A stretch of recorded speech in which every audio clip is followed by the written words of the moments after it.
I came in as well because Tommy Robinson put the call out. In all honesty, the police officers that I've met and spoke to this morning, they've been sound.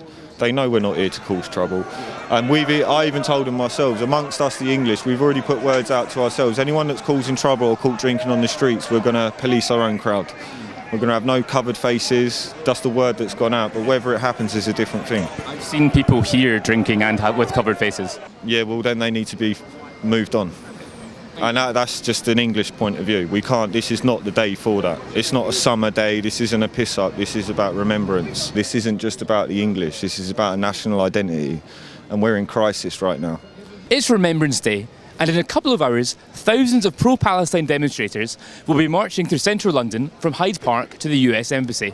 For weeks, the government have been stoking fears about the sanctity of Remembrance Day being desecrated. As a result, hundreds of people, including football fans and far-right agitators, have felt compelled to turn out and defend it. And I'm here to meet them. No, people have died, young people died while we're standing here today. You're not wearing a poppy.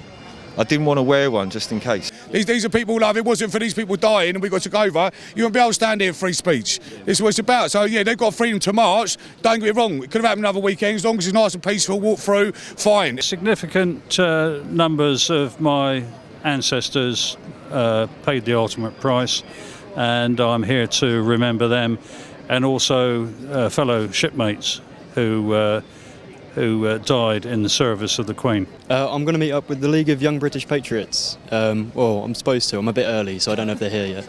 What are the League of Young British Patriots? Yeah, they're a pretty small group. Basically, they just believe in sort of traditional British values, and we're just coming out to, commemorate Armistice Day. I was told in college British values are all about sort of diversity, equality, inclusion, stuff like that. I feel like they're more modern Western values rather than specifically British. Why should today have been cancelled? This is a national heritage, this is a remembrance for everyone that's part of the British Empire. This ain't a white thing either. We've got plenty of coloured Commonwealth soldiers that have fought and died for this country, so this isn't just about the English, this is about a national identity, and we're in crisis right now. There's been reports that members of the far right and stuff will be here. Inevitable, but everybody's got a right to express an opinion. Yeah. That's what we fought for. The people commemorated in that Portland Stone Memorial down there fought for our freedom. The freedom of choice, the freedom of options, the freedom to speak as they feel fit. And if somebody has political views diversely opposed to your own, well, so be it. I'm not somebody who takes sides in any war.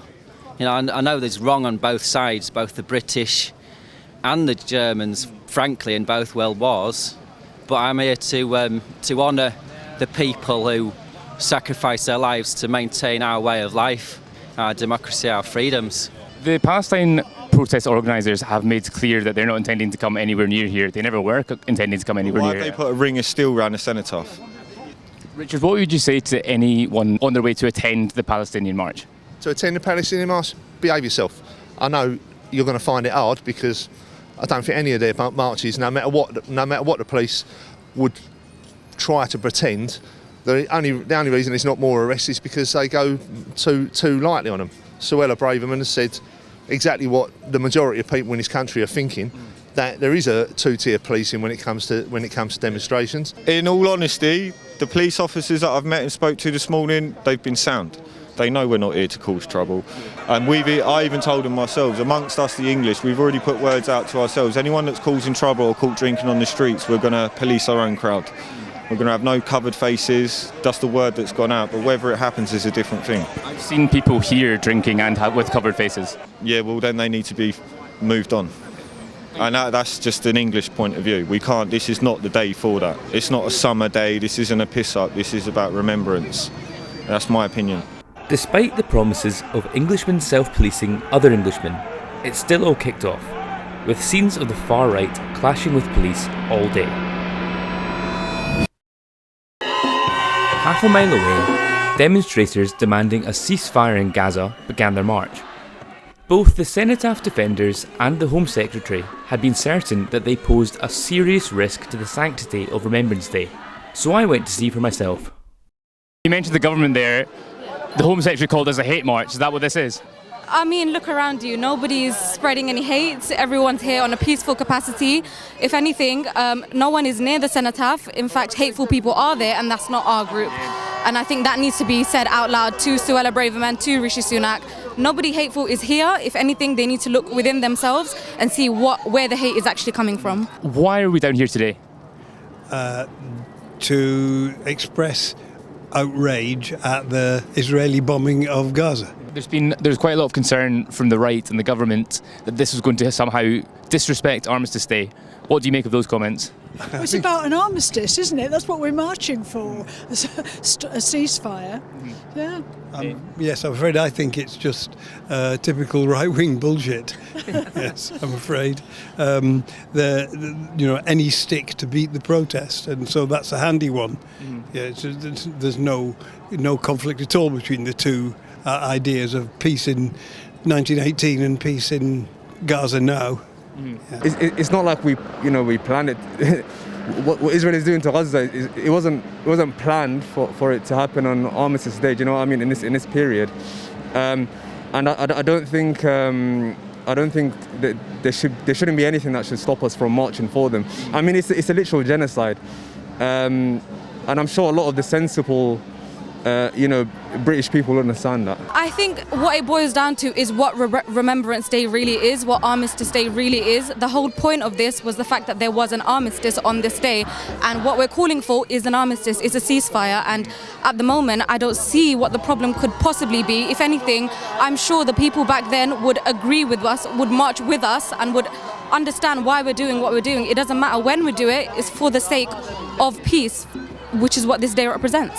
What did you make of the Home Secretary's comments that this is a hate march? I am disgusted, and in part I've travelled from South Wales today. In part I am here to show my disgust at her comments. Really? I'm not a hate marcher, I'm not a mobster, and she should be put in her place. She cannot represent the country as Home Secretary anymore. The people I spoke to were certain the march they were on was totally peaceful, and compared to the Cenotaph defenders, it was a picnic. But a small minority had different ideas.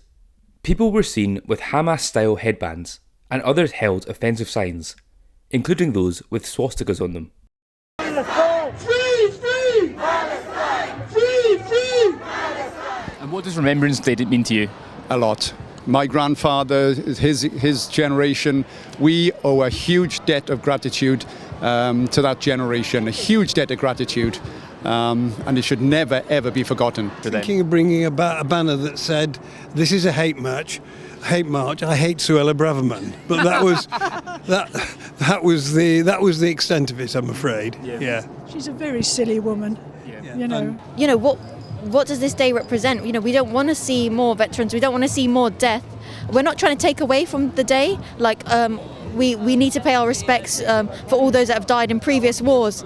But calling for a day to stop war, to stop death, it feels almost, what better day to do it on? Not to take away from the veterans and what they're going through, but if we're not calling for it now, these many years later, then what have we really learned from Armistice Day?